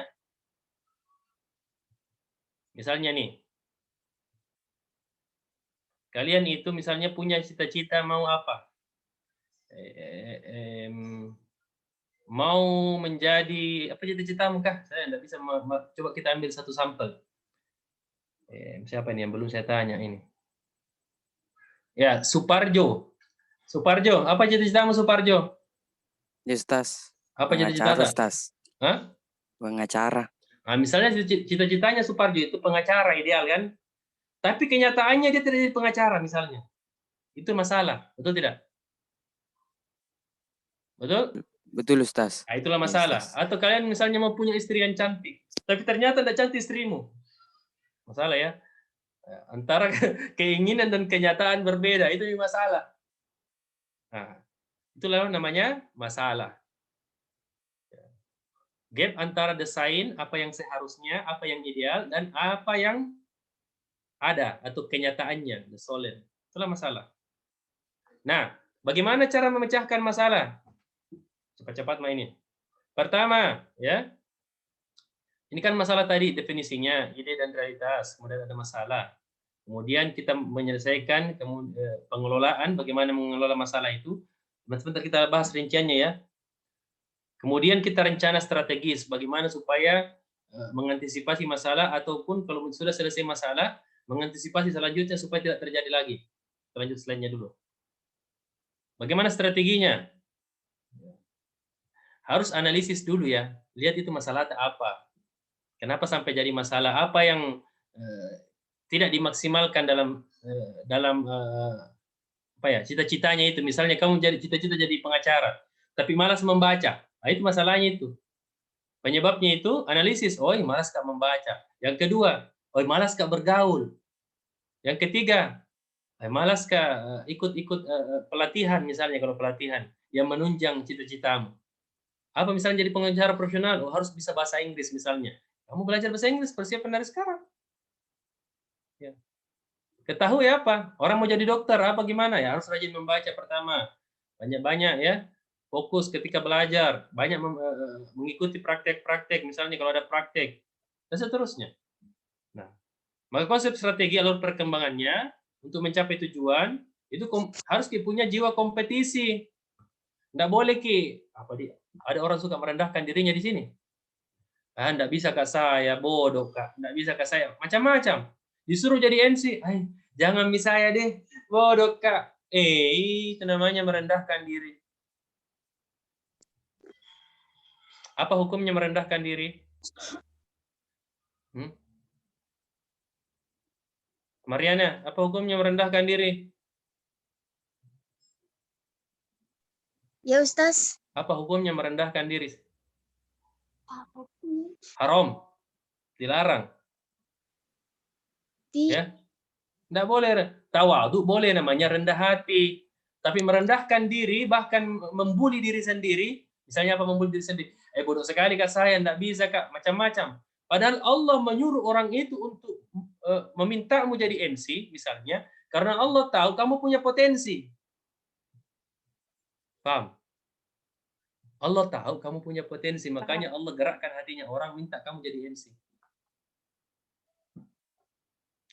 Makanya harus punya jiwa kompetisi. Ada guru saya, profesor, dia bilang begini, kalau dia bisa, saya pasti bisa. Kalau dia tidak bisa, mungkin saya bisa. Itu namanya jiwa kompetisi. Kompetitif. Percaya diri. Percaya kepada Allah bahwa Allah bisa melakukan apa saja. Jangan mengecilkan diri sendiri. Siapa yang mau hargai dirimu kalau bukan kamu hargai pertama kali? Siapa mau hargai dirimu kalau kamu tidak menghargai dirimu?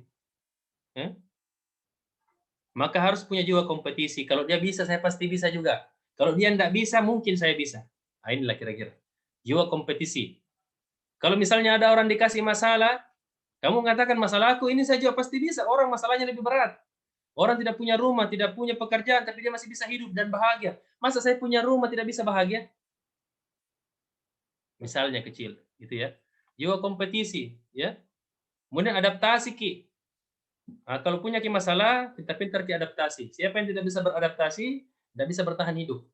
Adaptasi itu bagian dari kemampuan bertahan hidup. Adaptasi ki. Contoh kecil. Pakai baju auratnya laki-laki sampai di mana? Suparjo, auratnya laki-laki sampai mana? Sampai dari lutut sampai dada, Ustaz. Ya. Ya, di atas pusat dan di bawah lutut.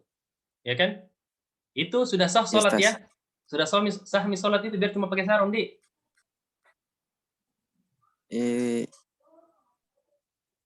Sah. Sah, Ustaz. Sah, tapi beradab atau tidak? Tidak beradab, Ustaz. Kalau tidak beradab kalau tidak ada pakaian yang lain. Kalau ada pakaian yang lain, tidak beradab. Tapi kalau cuma sarung, tetap beradab karena itu kemampuannya. Tapi coba kalau kamu pakai ke masjid. Atau kamu pakai ke pengantin. Nah bilang orang, jangan pakai begitu, masa pakai sarung saja. Nah bilang, tertutup di pusat tuh sampai lutut. Ini namanya tidak pintar beradaptasi. Pakai jas, tapi nak pakai ke toilet. Setiap mau ke toilet, nak pakai jasnya. Cocok tidak? Tidak. Tidak cocok, walaupun tidak haram pakai jas masuk di WC. Tapi kamu kan tempatnya. Ya, adaptasi ki. Ke kampus, pakai sandal. Cocok tidak? Tidak. Iya, kebanyakan mahasiswa itu protes, tidak dilayani. Padahal dia sendiri tidak melaksanakan kewajibannya. Banyak menuntut hak, tapi kewajibannya tidak dilakukan. Saya itu membaca buku dulu, waktu awal-awal kuliah, saya banyak membaca buku. Membaca buku bahasa tubuh, ya, termasuk bagaimana cara berpakaian, cara berjalan, saya baca semua. Ada caranya berjalan, anggun. Ada caranya berpakaian yang anggun. Caranya berbicara anggun juga. Kalau kepada orang tua, lain cara bicaranya. Kalau kepada orang muda, lain cara bicaranya. Macam-macam. Kepada pengusaha, lain gaya bicaranya. Cara duduknya juga begitu. Cara jalannya juga begitu. Kayaknya alhamdulillah saya lolos beasiswa pengusaha muda Bank Mandiri, padahal tidak ada uang di dompetku biar 1.000 waktu pergi wawancara. Karena saya baca bukunya dan saya praktekkan itu. Ya. Jadi adaptasi ki. Ya. Oke, kita lanjut. Motivasi, punya motivasi yang kuat. Saya mau tanya, motivasi yang paling kuat datangnya dari mana? Diri sendiri. Dari diri sendiri. Biar orang lain setengah mati motivasi. Kalau kita tidak termotivasi, tidak bisa. Betul tidak? Betul. Biar itu Betul. motivator handar nak datangkan, kalau tidak termotivasi, tidak motivasi diri tak sendiri, tidak bisa. Maka motivasi terbesar datang dalam diri sendiri. Yang kedua dari keluarga yang mendukung. Kemudian yang ketiga lingkungan sekitar. Makanya pastikan dirimu itu punya motivasi untuk hidup. Apa motivasimu? Menggapai ridha Allah. Bagaimana caranya? Memberi manfaat sebanyak-banyaknya. Dimanapun kamu nanti bekerja, kalau tidak jadi pengacara, yang penting pastikan kamu memberi manfaat. Paham? Karena tidak mesti jurusanmu begitu. Tunggu sebentar. Halo, Assalamualaikum. Mengajar kayak ini dulu, sebentar. Mau ke Kesradi ini, sudah ini. Bawa kajian baru ke situ, Kak. Oke. Assalamualaikum.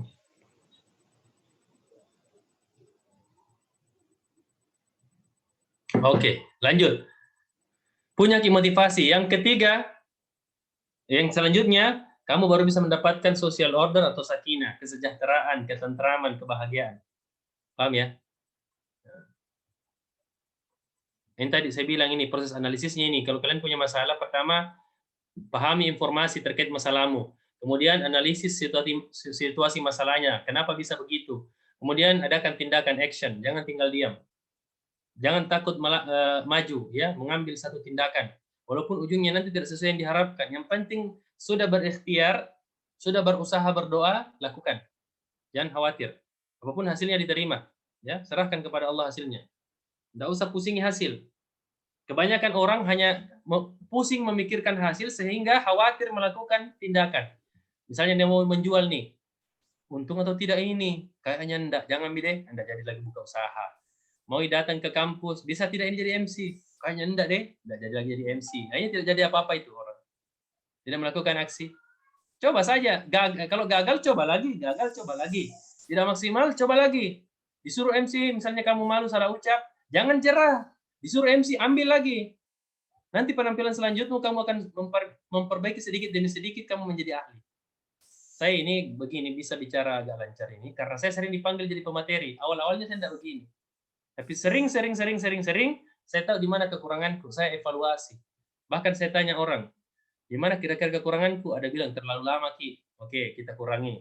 Anu, Ki, terlalu berlebihan, Ki. Oke, kita sesuaikan. Tapi tidak semua saran harus diambil.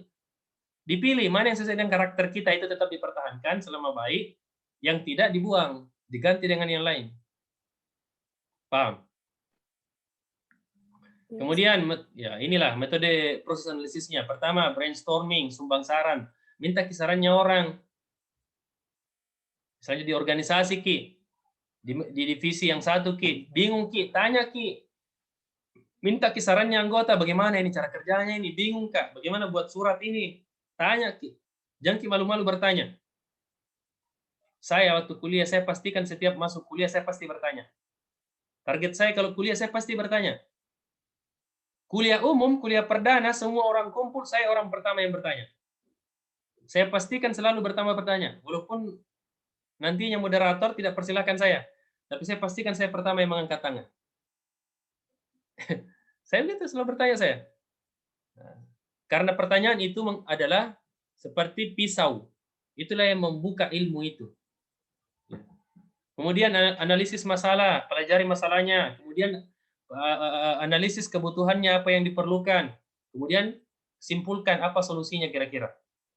Setelah meminta saran, setelah memikirkan masalahnya bagaimana, apa yang dibutuhkan untuk menyelesaikan itu, analisislah solusinya. Yang kedua, analisis SWOT. Kalian pernah belajar SWOT ya? Analisis SWOT. Ya. Apa itu? Yang pertama, S-nya strength. Kalkulasi kekuatan. Misalnya dalam organisasi, kalkulasi kekuatannya organisasi tak. Atau dalam diri sendiri, kalkulasi kekuatan tak. Yang kedua, ya weakness, analisis kelemahan tak. Di mana kelemahan tak? Sehingga bisa kita tingkatkan. Antisipasi itu. Yang kedua, Analisis peluang. Nah, ini tadi manfaatkan peluang, ya, chance, ya, kesempatan. Kemudian analisis ancaman. Itulah. Ini panjang penjelasannya, tapi saya langkah-langkah saja karena mau nih habis waktunya ini. Tanya jawabnya, Dik. Terakhir, Dik. Sampai jam berapa ini zuhur, Dik? 10 menit, Pi, atau 5 menit, Pi. Baru saya berhenti. Saya percepat. Bagaimana cara menangani konflik dalam organisasi? 1, mengetahui masalah yang terjadi. Ya, cari tahu, Ki. Yang kedua, lakukan sikap objektif. Jangan Ki berat sebelah. Yang ketiga, bersifat adil dan tegas. Adil, Ki, tidak membeda-bedakan orang lain. Kemudian tegas, sebagaimana tadi saya contohkan, ya. Aturan sudah disepakati, tidak boleh dilanggar. Ada biasa mahasiswa bilang begini, aturan dibuat untuk dilanggar. Saya bilang itu cara pemikiranmu sudah sesat. Kamu capek-capek buang-buang waktumu bikin aturan, baru kamu melanggar sendiri. Tidak usah buat aturan. Ya, itu paradigma yang tidak benar, itu keliru itu, ya. Aturan memang untuk dilaksanakan. Misalnya dalam organisasi kamu atau kalian, antum semua rapatkan, ya, aturannya harus tegas, laksanakan apapun konsekuensinya. 4, tunggu suasana menjadi lebih tenang. Kalau ada konflik, tunggu dulu tenang, ya, baru diselesaikan. Jangan menggunakan nada tinggi, jangan suka teriak-teriak, ya. Apalagi dalam hal berdiskusi suka teriak-teriak. Itu marah, itu nada tinggi, itu bisa menutupi akal. Ya. Idenya tidak maksimal keluar. Yang keenam, mendengarkan keluhan masing-masing pihak. Misalnya ada orang itu tanya, ya, apa masalahnya kalau dalam organisasi. Ya. Kemudian meminta solusi dari masing-masing pihak, menjadi penengah, melakukan intervensi atau konseling, ya, pembimbingan. Dapat cepat nih. Bagaimana saya mau bahas ini? Astagfirullah, panjang. Nanti saya kirim saja, Dik. Saya bahas sedikit ini. Kenapa harus berubah, Ki? Kenapa harus berubah? Jangan pakai kebiasaan lama, speed of change, karena memang masa itu cepat berubahnya, ya. Kesempatan itu berubah-ubah. Kalau kamu tidak memanfaatkan kesempatan sekarang, kamu akan menyesal di masa depan karena kamu tidak ambil kesempatan itu. Kemudian complexity, karena masa depan itu terlalu kompleks masalah, banyak skill yang dibutuhkan. Kemudian tidak menentu itu keadaan, harus mempersiapkan diri dari sekarang. Kemudian tantangan itu berat, banyak tantangan, persiapkan kemampuanmu. Kompetitif, banyak saingan. Ya, kalau tidak punya skill, lewat, Ki, tidak diterima, Ki, karena banyak yang bersaing. Ini ada nih langkah-langkahnya ini. Bagaimana merencanakan masa depan? Ya, gali potensi diri kita, tetapkan visi kita. Apa itu visi? Tujuan. Membuat misi, langkah-langkahnya. Kemudian SWOT diri. Ya, kayak tadi saya jelaskan. Membuat life chart planning. Ya, pemetaan. Tahun sekian saya mau apa? Tahun sekian saya mau selesai, tahun sekian saya mau keluar negeri, tahun sekian saya mau selesai S2, tahun sekian saya mau menikah. Itu direncanakan dengan baik. Dan alhamdulillah, semua yang saya rencanakan, umroh, keluar negeri, menikah, tepat waktu saya menikah, rencanakan tidak lebih 25 tahun. Saya menikah pas ulang tahun. Ijab kabul tanggal 18 April, tanggal lahir saya usia 25 tahun. Termasuk S2 juga selesai tepat waktu. Kita rencanakan memang nih, dan kita lakukan langkah-langkahnya. Membangun motivasi diri, dan seterusnya. Ini tidak bisa saya gali semua kayaknya ini. Ini masih panjang dan ini penting sebenarnya. Tapi kayaknya sudah dulu, Dik, karena kita tanya jawab saja. Baik, saya serahkan, Ki. Masih panjang ini. Ada 31 slide. Baik, moderator, saya serahkan, Ki, dulu. Oke, baik, terima kasih Ustadz. Jadi sangat kompleks yang telah dibahas oleh Ustadz, itu pun juga masih banyak sebenarnya yang poin-poin yang ingin disampaikan. Namun berhubung kita dibatasi oleh waktu, saya akan membuka pertanyaan bagi 3 peserta yang ingin bertanya. Silahkan raise hand, kemudian akan saya persilahkan. Oke, pertama Ammar. Baik, langsung saja saya persilahkan kepada Ammar untuk bertanya. Bismillahirrahmanirrahim. Assalamualaikum warahmatullahi wabarakatuh. Terima kasih kesempatan yang diberikan kepada saya. Pertama-tama perkenalkan, nama saya Ammar Gifari Nur dari jurusan Teknik Perencanaan Wilayah dan Kota, Fakultas Sains dan Teknologi. pertanyaan saya tertuju kepada Ustaz, yaitu apabila ada kakak senior atau bahkan dosen yang melarang kita sebagai mahasiswa atau mahasiswa yang baru di dunia kampus untuk tidak dulu masuk ke dalam organisasi, baik organisasi itu di dalam kampus atau di luar kampus, karena katanya masih ini sebagai mahasiswa semester 1 untuk mengikuti kegiatan organisasi tersebut dan menyuruh kita agar fokus dulu memperbaiki nilai bagaimana cara menyikapi hal tersebut. Terima kasih. Wabillahi taufiq wal hidayah. Wassalamualaikum warahmatullahi wabarakatuh. Waalaikumsalam warahmatullahi wabarakatuh. Bagus ya pertanyaannya ya. Iya. Oke, baik, mungkin kita tampung dulu pertanyaan yang lain. Bagaimana, apa masih ada yang bertanya dari peserta? Silahkan resen. Bagaimana dari peserta yang lain? Silahkan, tidak usah Jangan malu-malu nah. takut untuk bertanya, tidak usah malu-malu ya. Bagaimana?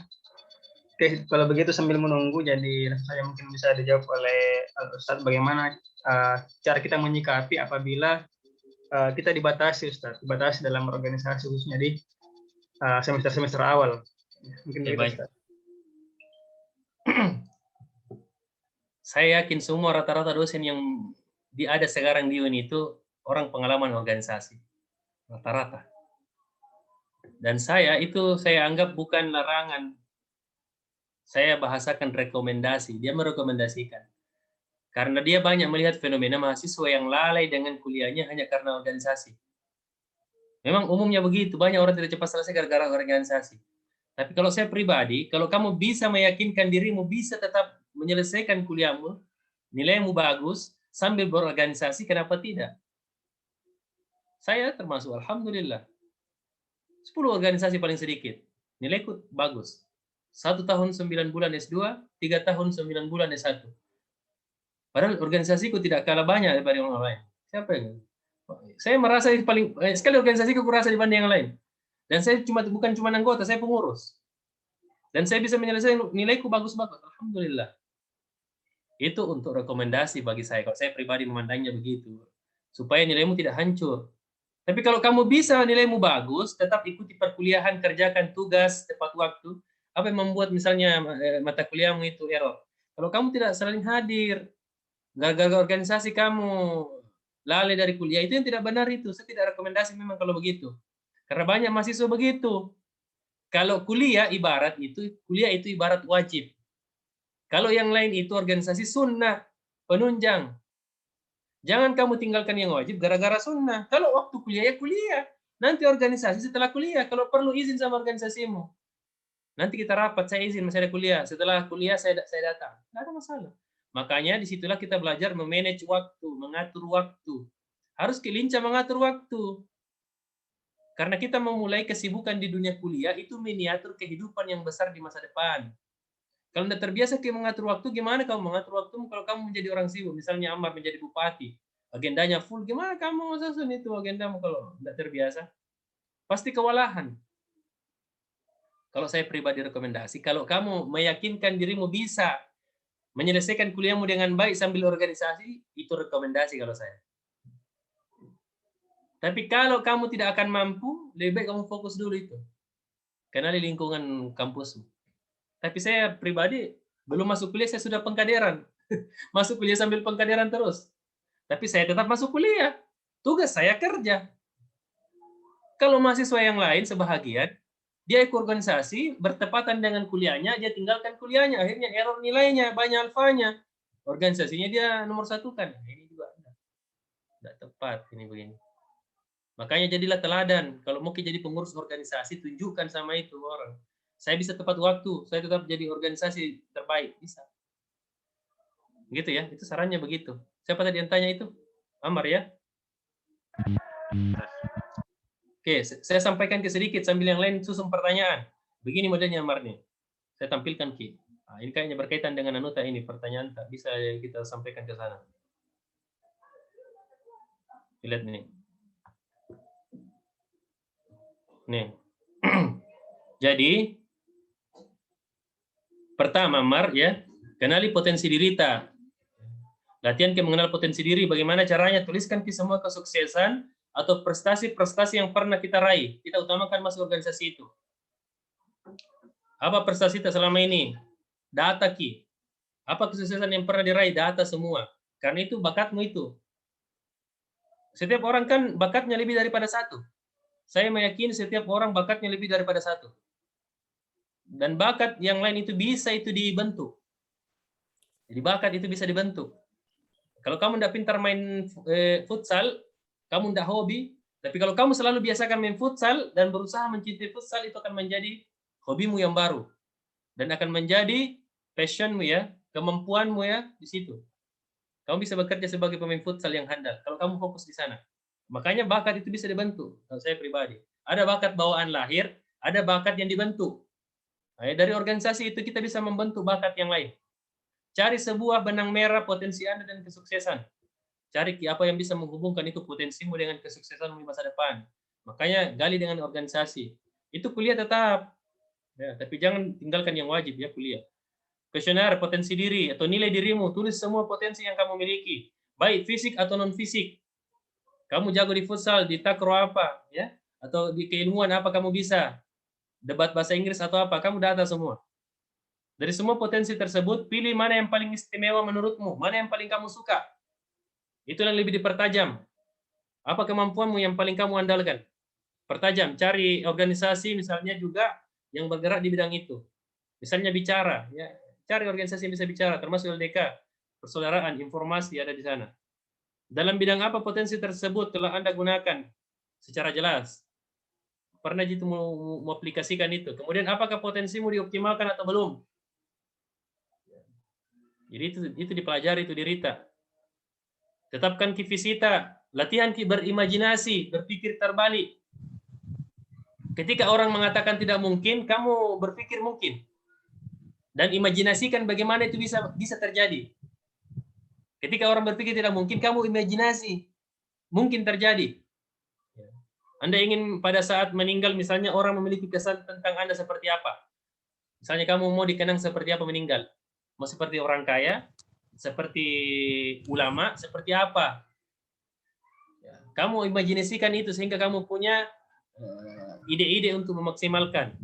Kemudian ingin meninggal ditempatkan di mana? Itu sudah direncanakan memang. Ya. Sesuaikanlah antara visi dan potensi Anda. Itu disesuaikan, Ki. Nah, ini banyak sekali ini. Jadi begitu ya. Jami ini ku jelaskan ini. Jadi begitu, Maria. Kalau saya pribadi mau tanya, kalau mau sanggupi bisa selesaikan kuliahmu dengan baik dan benar, ikut ke organisasi. Tapi kalau tidak, ini kesimpulannya ya, sebaiknya jangan dulu. Pelan-pelan. Jangan langsung tancap gas kalau kemampuanmu tidak sampai di situ. Tapi kalau mau yakini mampu, silakan. Tidak ada masalah. Oke, saya kira begitu. Yang lain, saya serahkan sama moderator. Oke, baik. Terima kasih atas jawabannya, Ustaz. Berikutnya saya persilakan kepada Yesi untuk bertanya. Assalamualaikum warahmatullahi wabarakatuh. Waalaikumsalam warahmatullahi wabarakatuh. Saya atas nama Yesi Ismayani, Fakultas Ekonomi dan Bisnis, jurusan Manajemen. Ya. Dari Sama saya dulu, manajemen. Ya. Ustaz, dari dulu saya mau masuk organisasi, cuman belum bisa membagi waktu. Bagaimana solusinya itu? Iya, baik. Saya langsung komentarin ini. Iya, silahkan. Bagaimana caranya membagi waktu? Kamu tentukan prioritas. Apa prioritasmu? Jadi sebelum kita membagi waktu, tentukan prioritas. Mana yang harus diutamakan. Kalau tiba-tiba bertabrakan, mana yang didahulukan. Itu harus diperjelas di dalam hidup. Misalnya organisasimu pun bahkan lebih dari satu. Lihat mana yang prioritas. Apakah bisa selesai tanpa saya hadir? Saya dulu itu, satu hari itu langsung 4 masuk di HP undangan rapat. Dan saya koordinator di tiap organisasi. Saya lihat kalau ada yang bisa wakili Kak di situ, pembahasannya tidak berat di situ nih. Tapi kalau ini pembahasannya penting sekali, saya hadir ke situ. Oh, ada kuliahku. Oh, setelah kuliah, saya utus dulu anggotaku. Begitu caranya. Pintar-pintar latihan Ki. Justru dengan itu nih, di situ mungkin bisa belajar menentukan prioritas dengan organisasi. Kalau tidak ada organisasi, bagaimana kamu mengatur waktu? Makanya saya catat ini. Saya punya agenda. Bahkan saya tempel di lemariku. Saya berusaha melaksanakan itu, bahkan saya kasih masuk mengaji sekian lembar. Berarti antara salat saya harus mengaji karena harus mengaji di situ. Ya. Kemudian saya harus misalnya hari ini saya harus olahraga. Ya saya harus olahraga. Saya harus tidurnya cuma 1 jam. Pasang alarm. Ya, kebiasaan gagal ki rencanamu karena tidurmu melebihi batas. Ya, terlalu banyak tidur. Misalnya ada tugasmu, enggak bisa kalau Ustaz banyak tugasku. Itu tugas dikerja subuh-subuh. Saya saking banyaknya agendaku pagi sampai malam, kerja tugasku sudah salat subuh biasa. Paham ya? Kira-kira lah, ketahuilah sendiri. Ya, mana prioritas, kemudian disusun, pagi sampai malam apa yang mau dilakukan. Dan jangan cuma ditulis. Kebanyakan teman itu hanya dia tulis, tidak dia lakukan. Laksanakan. Itulah kelemahannya itu orang. Cuma bisa menulis, tidak bisa menerapkan. Ibaratnya orang banyak bicaranya, tidak ada action-nya. Jangan cuma banyak bicara, laksanakan targetmu. Pasti terlaksana, sedikit-sedikit saya yakin terlaksana. Dan selesai tepat waktu. Kenapa kita tahu? Saya sudah buktikan. Berapakah organisasi tak, Yesi? Berapa organisasi tak? Berapa mata kuliah tak? 10, Ustaz. 10 mata kuliah? Iya. Kalau organisasi berapa? Baru mau daftar, Ustaz. Nah itu nih, bilang, kamu lebih banyak paling organisasimu, pusing memotong jadwalmu. Saya saja 10, paling sedikit, olahraga Toma itu sore. Ada Toma olahraga itu tiap sore? Nah, saya kerja itu sedikit tidurku. Memang mahasiswa itu sedikit tidurnya. Kalau mau banyak tidur, jangan jadi mahasiswa. Kusarankan keluar maki. Kalau mau banyak tidur, kalau orang pi kuliah itu bukan pi tidur. Mau siapa di sini mau banyak tidur? Lebih baik keluar jadi pengusaha ki supaya malamnya bisa tidur. Atau mau tidur siangnya, malamnya jual ki martabak. Banyak tidurmu itu. Kurangi tidur. Supaya umurmu maksimal. Saya tahu tidak. Saya itu malamnya itu tidurku hampir 2 jam saja.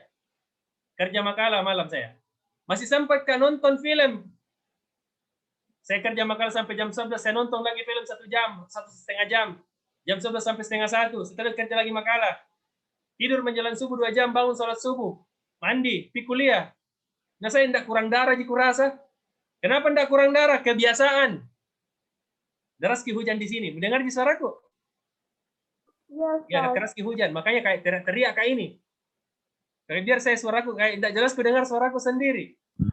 Jadi begitu ya. Susun. Tentukan prioritas. Oke, cukup ya. Moderator silakan. Oke, baik. Terima kasih Ustaz atas jawabannya. Jadi kembali lagi ke skala prioritas kita masing-masing ya.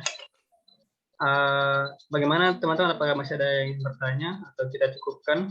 Karena sepertinya juga sudah memasuki waktu zuhur ya. Oh iya, pertanyaan terakhir mungkin ya dari ini Mariana Ulfa.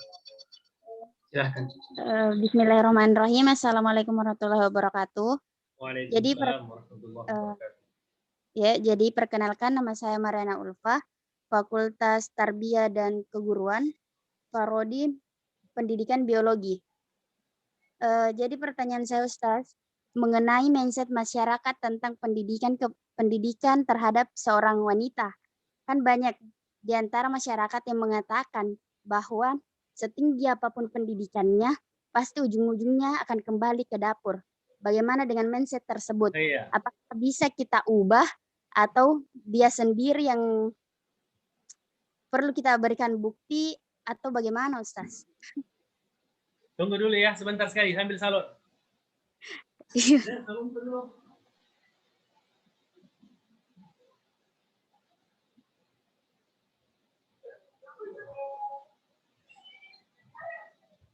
Tunggu, ku ambil ke salonku. Udah aku dengar suaranya.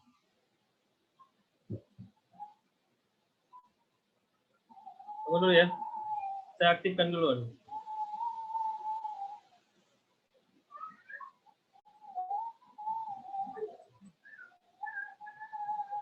Tunggu sebentar. Udah aku dengar ki. Deras sekali hujan.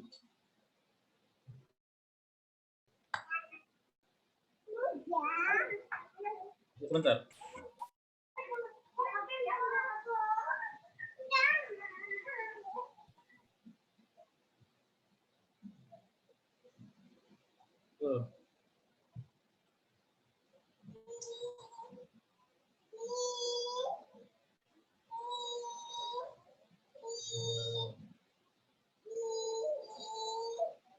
Oke, coba bicara ulang Ki, mendengar Ki coba.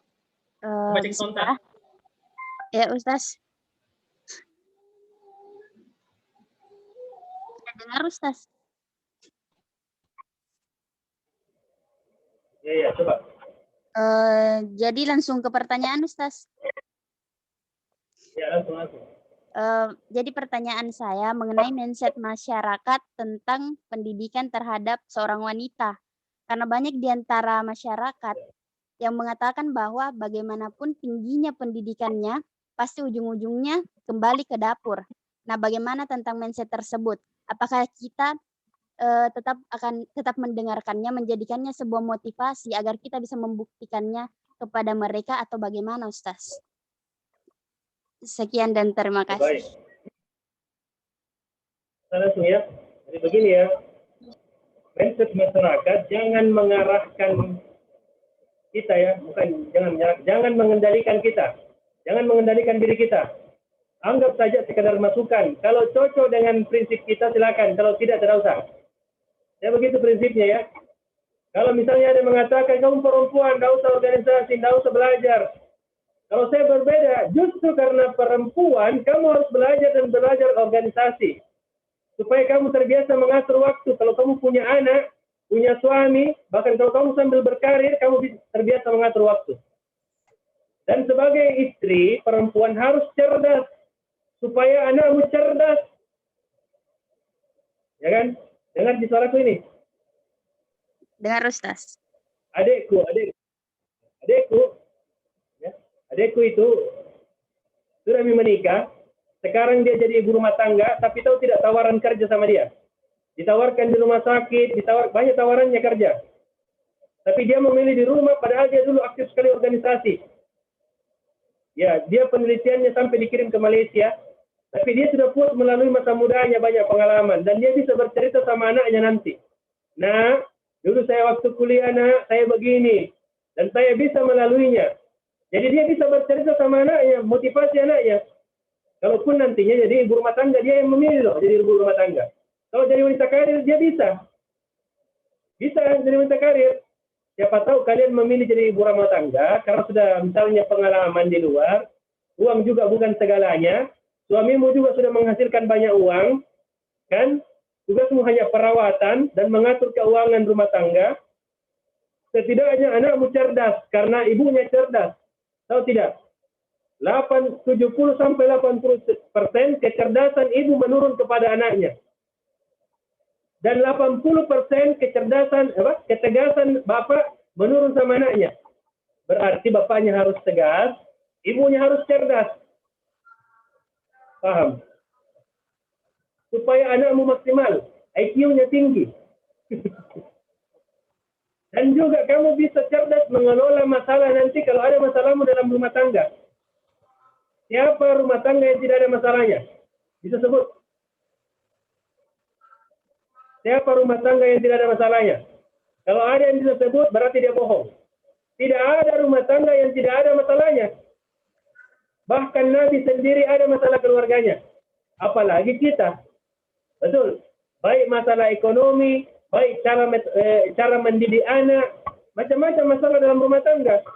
Kalau kamu tidak terbiasa mengatasi masalah dalam organisasi, dalam kehidupanmu, kamu akan bingung menyelesaikan dalam keluargamu. Paham? Berarti penting ya, perempuan itu cerdas. Penting ya? Ya penting. Itu kalau saya. Oke, baik. Silakan. Oke, baik. Terima kasih Ustadz. Ya, mungkin itu juga sudah di sini sangat banyak yang ingin bertanya, cuman mungkin karena kita dibatasi oleh waktu. Ya, jadi sebagai penutup, mungkin ada closing statement dari Ustadz sekaligus memberikan rekomendasi kepada peserta apa yang sebaiknya diikuti, organisasi seperti apa yang sebaiknya diikuti. Baik. Pertama, organisasi apa yang harus kalian ikuti? Organisasi yang bisa membangun. Ingat ya, organisasi yang bisa membangun keilmuanmu, ya, dalam ini ilmu ya, kemudian membangun persaudaraan,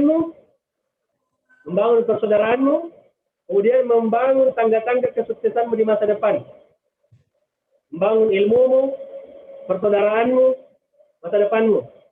Dan saya rekomendasi di antara banyak organisasi yang bisa saya rekomendasi, karena hari ini Al-Jami. Dari sekian banyak organisasi, saya paling aktif di Al-Jami. Karena Al-Jami menghimpun semua macam organisasi yang lain. Ada Muhammadiyah, ada NU, ada Wahdah Islamiyah.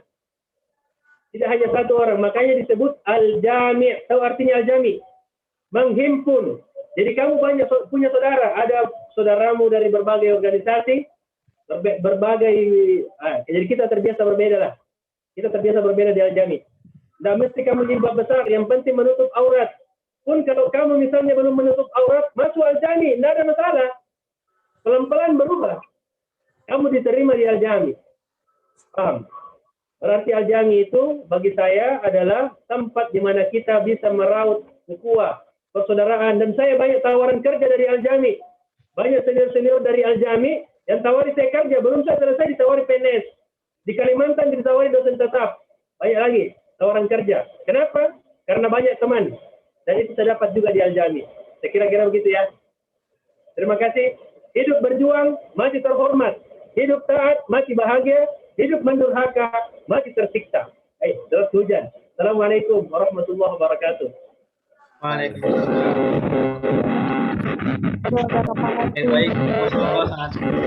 luar biasa ya. Sangat luar biasa yang disampaikan oleh Ustadz. Sebagai penutup pada sesi kali ini, saya ingin memberikan statement kepada teman-teman bahwasanya apabila kehadiran kita dalam organisasi itu tidak menambah ataupun tidak mengurangi suatu hal dalam lembaga kita, maka kita hanya ibarat angka nol yang tidak berarti apa-apa. Jadi ketika teman-teman telah ingin berniat untuk masuk ke sebuah organisasi, maka harus memiliki pengabdian kepada organisasi tersebut, memiliki nilai yang bisa memberikan kebermanfaatan pada organisasi tersebut. Baik, terima kasih. Sekian dari saya. Demikian kurang mohon dimaafkan. Wassalamualaikum warahmatullahi wabarakatuh. Saya kembali kepada panitia.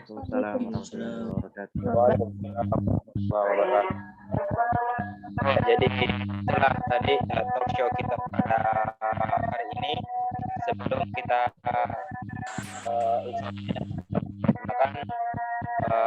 mungkin dari yang beberapa bisa tampilkan sertifikat untuk pemateri kita pada hari ini secara simbolis. Sebelum kita foto bersama.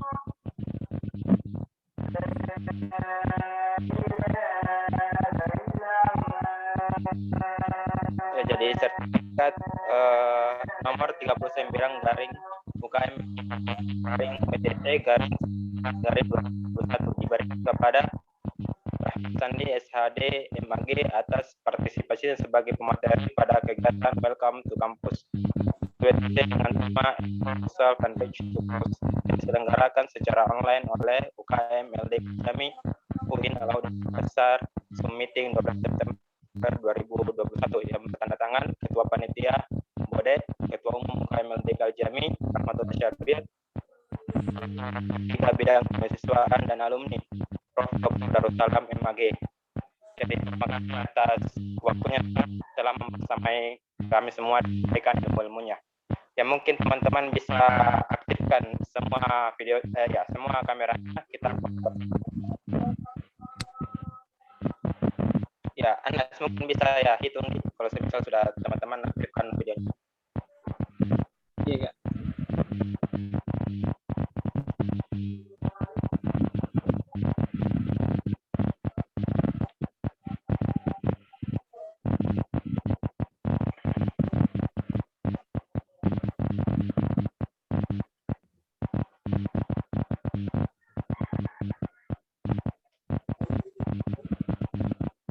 Ya mungkin bisa, silakan itu. Tapi Kak, apa namanya Ustaz, nah matikan kameranya. Enggak apa-apa, karena sudah keluar Ustaz. Oh iya.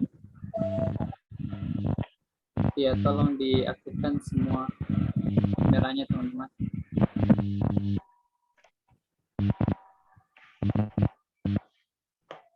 Satu, dua, tiga. Ya sudah Kak. Jadi inilah ya, hari ini, pagi ini kita telah melaksanakan talk show terkait organisasi. Jadi teman-teman diharapkan untuk mengambil hikmah, ya, mengambil pelajaran, mengambil ilmu dan wawasan yang telah diberikan oleh tadi. Jadi sangat luar biasa PPT-nya, yang sangat komprehensif, yang sangat kompleks. Teman-teman silahkan ambil ilmunya, kemudian diamalkan. Ya, mungkin seperti itu saja. Insya Allah akan kita lanjutkan di jam 13.30 terkait kuliah. Jadi disinilah teman-teman akan mendapatkan apa saja kebijakan dari kampus, dan bagaimana cara menjadi mahasiswa yang berprestasi seperti itu. Mungkin itu saja dari kami. Teman-teman silakan pantau. Insya Allah kita lanjut di jam 13.30. Mungkin itu saja. Bukan semisal ada kekurangan, kekurangan mungkin itu saja. Tasimu bihablillahi jami'. Wassalamualaikum warahmatullahi wabarakatuh. Waalaikumsalam warahmatullahi wabarakatuh. Waalaikumsalam warahmatullahi wabarakatuh. Waalaikumsalam warahmatullahi.